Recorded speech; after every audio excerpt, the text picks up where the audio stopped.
आणि आता महत्त्वाची बातमी, पेसा भरती झालीच पाहिजे या मागणीसाठी आदिवासी बांधव आक्रमक झाल्याचं आपण पाहतोय।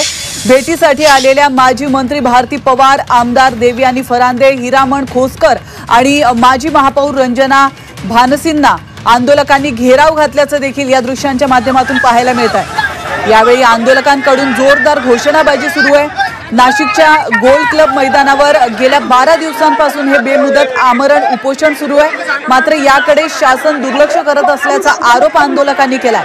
मागण्या मान्य होत नाहीत तोपर्यंत आंदोलन सुरूच ठेवणार अशी भूमिका आंदोलकांनी घेतली आहे।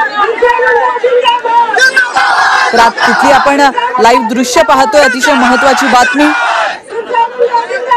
पेसा भरती झालीच पाहिजे या मागणीसाठी हे आदिवासी बांधव आक्रमक झालेले आहेत। गेल्या 12 दिवसांपासून त्यांचं आमरण उपोषण सुरू आहे।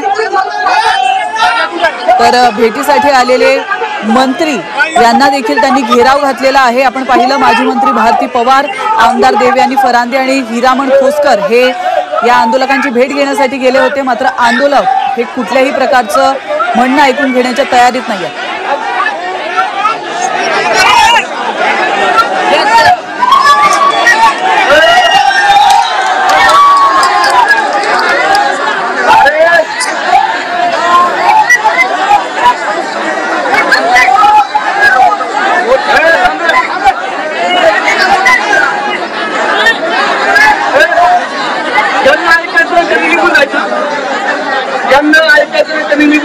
आंदोलन गालबोट लावून द्यायचं नाही।